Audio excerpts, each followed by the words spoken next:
자, 이 많은 커플들 중에 이 섹스리스 문제로 오는 경우가 있잖아요. 가장 이유, 원인 어떤 게 있을까요?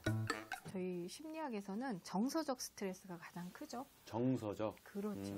그러니까 예를 들어서 이제 부부가 섹스리스다 그러면은 남자가 이제 내 아내가 더 이상 여자로 성적 매력이 있는 여성으로 느껴지지 않는 경우, 그 다음에 아내들 같은 경우는 내 남자가 더 이상 남자처럼 안 느껴지는 거예요. 왜 그러는 거예요, 그렇게?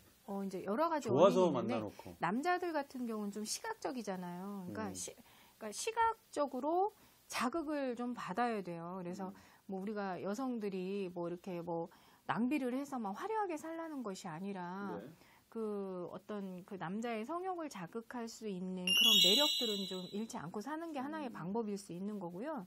남자들 같은 경우도 그 남성적인, 그러니까 뭐 당당함이라든가 이런 것들이 유지가 좀 돼야 되겠죠. 근데 근데 이제 결혼해서 한참 살다 보면 우리가 이제 서로 편안하게 되고 이제 그런 매력들이 없게 되면 자연스럽게 이제 성욕이나 이런 게 감퇴되는 거죠. 서로 틀 거 트고 이러다 보면 그렇죠. 그런 게 이제 그런 게 오래 쌓이면 매력이. 사실은 이제 정서적 스트레스로 와요. 그러니까 그냥 자연스럽게 일상생활에 사는 게 재미없어지고, 그리고 여자들 같은 경우는 내가 꾸미고 싶은 의욕이나 이런 게 또 상실되고 무기력해지고, 근데 그런 게 뭐 어디 큰 데서 오는 게 아니라 여자는 남자한테 어떤 관심도 받아야 되고, 그래서 그 관심이 시너지 효과가 돼서 내가 더 예뻐지려고 노력하고 뭐 이런 게 이제 같이 상승을 해야 되는데, 그런 어떤 남편의 관심이 떨어지는 원인과 무기력, 우울 막 이런 것들이 이제 같이 맞물려서 오는 거예요.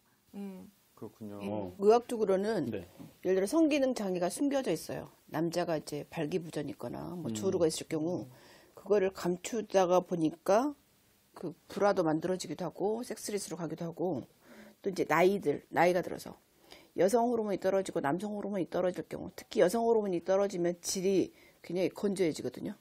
이제 성교통이 생기면 그로 인해서 자꾸 섹스를 거부하게 되면 섹스리스가 되기도 하고, 우리나라 이제 좁은 평수에 살았을 때는 부부가 사이가 좋아졌는데 넓은 평수에 살면서 각자 방 하나씩 갖게 되는 각방을 쓰잖아요. 각방. 각방도 섹스리스의 많은 원인이 된다고 하고요. 그 다음에 이제 두 사람의 갈등. 그러니까 갈등이 해결이 안 돼 있을 경우 섹스리스가 오는데 억지로 섹스를 하면 갈등이 더 이제 깊어지는 거죠. 그러니까 갈등을 먼저 해결을 해야 되는 거죠. 그렇군요. 이제 가장 그 갈등을 해결할 수 있는 가장 필요한 것들은, 그렇죠. 방법. 그런 게 필요한 중요하죠. 방법, 뭐 필요한 것들은요. 사실은 여자는 남자의 성에 대한 이해가 있어야 되고요. 여성들이 남자에 대한 성에 대해서 이해도가 굉장히 낮고요. 남자들 또한 다 알고 있다고 생각하지만 남성 중심의 그러니까 내 중심의 성을 갖고 있거든요. 근데 우리가 인체 구조를 봤을 때 남자랑 여자는 정반대예요. 여자가 나와 있는데 남자가 들어가 있고, 남자가 들어가 있는데 여자가 나와 있어요. 이 얘기는 무슨 얘기냐면 마음도 반대로 발달이 된다는 거고, 남자한테 좋은 건 여자한테 상처가 될 수 있고, 여자한테 좋은 건 남자한테 스트레스가 될 수 있어요. 들을수록 이게 뭔가 해결책이 좀 나왔으면 좋겠는데 답답해져요. 네, 그래서 그 정반대되는 성에 대한 마음들을 이해를 하고 살아야 돼요. 사실 결혼을 하고 살면서. 근데 우리가 이제 그런 것들에 대한 이해가 없다 보니까 배려를 못 해주게 되는 거죠. 남자는 시각이 성감되잖아요. 시각을 통해서 성기들이 반응을 한다면, 근데 여성들은 카멜레온이 자기 자신을 지키기 위해서 나뭇잎 색깔로 변신을 그렇죠. 해서 변하죠. 숨잖아요. 그것처럼 남성들보다 더 부정적 측면으로 자기를 보호하려는 측면들이 있어요. 심리적으로 봤을 때. 그래서 남자가 열정을 살려서 여자의 마음을 조금씩 풀어주고, 그래서 그 마음이 풀렸을 때 온몸이 다 성감으로 바뀐단 말이에요. 근데 그런 어떤 신체 구조적인 측면들이나 어떤 그 여자의 마음을 어떻게 열어야 되는지 이런 것들이 남성 중심적 성으로 다가간다면 여성의 마음은 열 수가 없어요. 그리고 여성은 그 부정이 아니거든요. 내가 사랑을 만들고 싶은 대상한테 부정적일 수 있고, 근데 이제 남자들 같은 경우는 조금만 부정을 줘도 스트레스를 받으면서 회피하니까 오히려 이제 그런 데서 엇박자가 나기도 하고. 처음에 남녀가 이제 만나기 시작하면 구애하잖아요. 그러니까 그 사람 한번 만나기 위해서 이렇게 시간을 정하고 그렇죠. 기다리고 또 손 한번 잡으려고 기회를 잡고 노력을 많이 하죠. 키스를 한번 해보려고 어떻게 어떤 순간에 할지 막 머리를 짜는 것처럼 굉장히 거절했는데도 또 잠깐 뒤로 물러섰다가 또 이렇게 그 방법을 찾고 구실을 찾는데 그거를 평생 하라는 얘기죠. 그렇죠. 그래야 얻을 수 있다. 네. 여자는 본질적으로 자기 자신을 보호하기 위해서 부정적 측면을 먼저. 그러니까 왜냐하면 그 부정적 측면을 갖고 있지 않으면 이 넘치는 여성의 성욕을 어떻게 온몸이 다 성감된데 그걸 어떻게 본능적으로 자기가 지킬 수 있을까요? 그러니까는 정서적 스트레스가 많은 여성들이 이제 섹스 중독이나 이런 걸로 이렇게 노출되는 경우도 그럴 땐 자기 자신을 별로 지키고 싶지 않거든요. 성적인 부분들, 남성적 측면들 이런 것들을 알고 살아야 섹스리스나 이런 것들도 예방할 수 있는 거고 중독도 예방할 수 있는 거죠. 네. 그렇군요. 참 이게 남자가 여자의 마음을 얻기는 상당히 어려운 것 같습니다. 또한 여자도 남자의 마음을 좀 이렇게 다스릴 줄 안다면 그게 될 텐데 그게 이런 바로- 이야기가 안 나올 텐데 아마 그러니까 이게 남녀 관계가 아닌가 싶어요. 예. 사실. 그러니까 심리적 내조가 필요한 거죠. 우리가 심리적 내조. 그렇죠. 우리가 이제 밥 해주고 빨래 해주고 그런 거보다도 사실은 심리적 내조. 그러니까 뭐냐면 남자의 기분을 살려줄 수 있는 것. 여자가 사랑을 느껴서 뭔가 내가 행복해질 수 있는 그런 어떤 심리적인 내조와 외조 이런 것들이 오히려 더 많은 것들을 해나갈 수 있게 중요한 합니다. 거 있어요. 네. 일단은 여성분들은 남자들 의외로 단순해요. 단순해서 단순하게 맞춰 달라는 게 아니라 단순하게 다스리다 보면 남자는 잘 따라갈 수 있어요. 근데 이제 남자가 요구했었을 때 여자들은 어떤 부분을 받아들이기 어려워서 어떤 상황이 여러 가지가 있겠지만 뭐 잘 씻지 않는다도 있을 테고 또한 뭐 그 사람의 그 뭐 패턴이 좀 바뀌었다거나 예전만치 약간 그런 해주는 그런 방법이 달라졌다거나 그런 것들이 있는데 자 이해만 좀 해주면 되는데 남자분들은 단순하다. 그것만 좀 다른 줄 예를 알고 들어 있을 것 이제 같아요. 부부가 네. 남편이 하자고 했는데 여자가 싫다 그랬어요. 네. 너 오늘 우리 엄마한테 어버이날인데 네. 선물 안 했잖아. 이런 속 마음이 있는데 음. 그것 때문에 싫다고 했는데 남편은 싫다고 하니까 자기가 싫어서 싫은 거라고 생각한 거죠. 그 다음 날은 또 남편이 하자고 했는데 여자가 또 싫다 그랬어요. 왜냐면 애가 밤새 내내 울었는데 자기는 밤을 샜는데 남편은 한 번도 안 일어나고 끝까지 잘 잔 거죠. 그러니까 화가 나서 싫다 그랬어요. 그 다음 날은 또 동창회 갔는데 자기 네. 동창 친구들이 너무 남편이 잘 나가는 거예요. 근데 자기 남편은 비교하니까 화가 난 거예요. 그래서 또 싫다 그랬어요. 한 3번 정도 싫다고 하면 이제 남편은 완전히 상처를 받고 화가 나는 거죠. 상처를 입죠. 그리고 내가 다시 너한테 성관계를 하자고 하면 내가 성을 간다 이렇게 돼버린 거죠. 네. 되게 남자들이 여자한테 사랑한다고 하면 여자들은 어떤 생각을 하냐면 당신이 나를 평생 사랑한다고 생각해요. 근데 남자들은 그 순간에 그 여자를 사랑한 거거든요. 마찬가지예요. 여자도 남편이 하자고 했을 때 싫다고 하면 그 순간에 어떤 이유에서 싫다고 한 거예요. 근데 이런 데 대한 어떤 그런 서로 다른 언어를 쓰고 있을 때 근데 그것으로 인해서 사람들은 자존심 상하고 또 사기 당했다고 느끼고 화가 나고 일부러 그랬다고 그러면서 오해와 갈등이 생기면서 결국 나중에 섹스리스가 되고 이혼을 하는 거죠.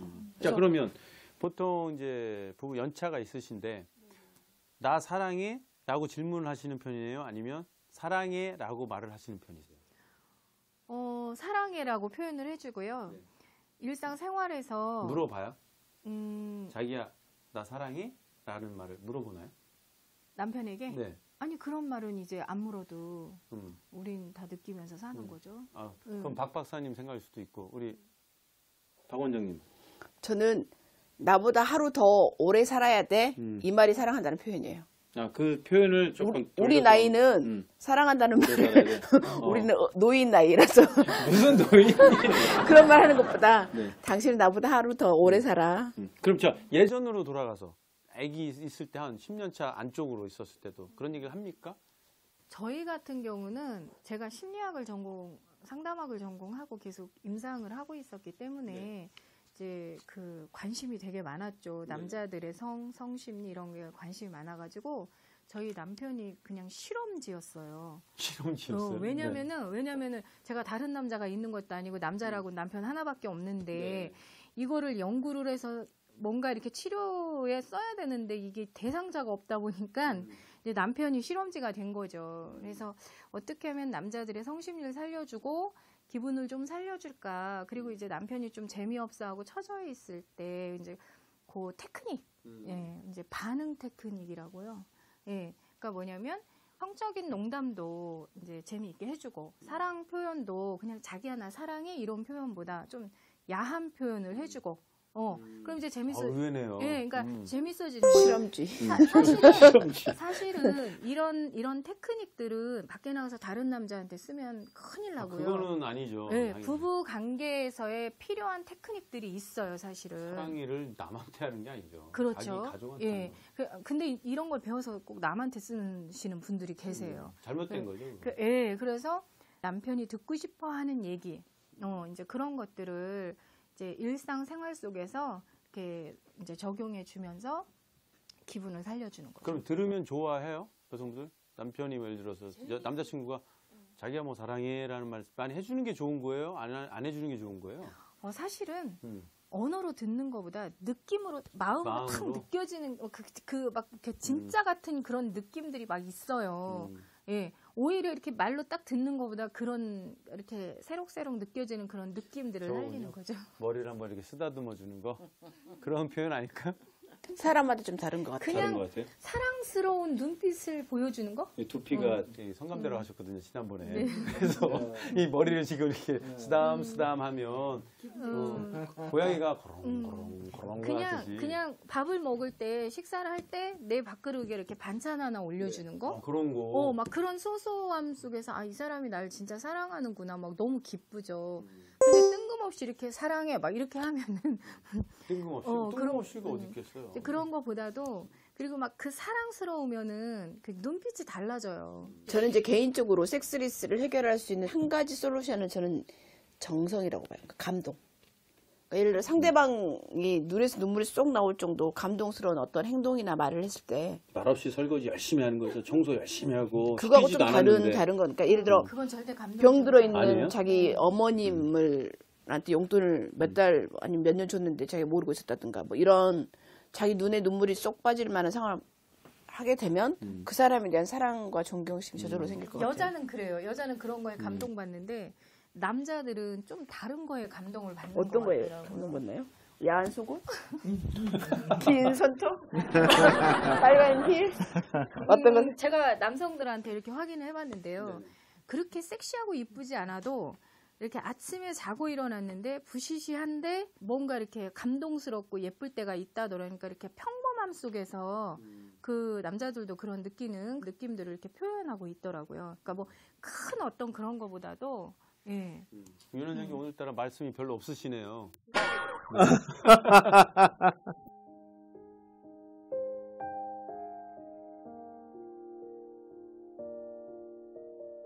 아니 이제 일단 섹스리스로 가니까 별로 올 말이 없어요. 여기는 광이시니까. 강이니까 대표적인. 아는 게 없는 거야 섹스리스의 그래서 마음을. 계속 듣고만 근데 있어요. 남자들은 여자를 딱 보면서 감동적이야 뭐 이런 말 하시는 분들 계신데 언제가 감동적이신지. 그러게요. 감동적일 때가 있다면 언제일까요? 여자가 되게 섹시해 보이거나 예뻐 보일 때. 그때 때가. 군부대 같은 데 가잖아요. 네. 그러면 예쁜 뭐 여학생들이 이렇게 지나가거나 그러면 이렇게 군인 아저씨들이 그 예쁜 여학생을 보면서 이야 감동적이다 이렇게 표현해요. 자, 오늘 제 4회를 맞이한 우리 신개념 성토크쇼 이 새끼 저 새끼 오늘 섹스 중독과 섹스 리스에 대해서 이야기를 나누고 있는데요. 자, 많은 사례들이 또 이메일을 통해서 저한테 왔습니다. 자, 그런 분들의 사연을 좀 한 번 한번 질문을 해보도록 하겠습니다. 뭐 너무 넘쳐나면 아까 과유불급이다 뭐 이런 얘기를 많이 했는데 부족한 사람들한테 오늘 사연을 보내주신 분 제가 질문을 읽어드리도록 하겠습니다. 여성분이네요. 저는 남들보다 성욕이 많은 것 같아요. 자위를 하지 않는데 일주일에 한 번 이상은 꼭 섹스를 해야 직성이 풀립니다. 남친이 없을 땐 전 남친에게 연락하기도 하고요. 어플로 만남을 가지기도 합니다. 남친 사귀는 것도 섹스가 사실 주 목적이에요. 섹스가 너무 좋고 안 하면 죽을 것 같은데 저 이게 섹스 중독인가요? 라고 이렇게 해주셨는데 질문이 세네요. 제가 보기엔 섹스 중독 맞는 것 같아요. 맞습니까? 왜냐면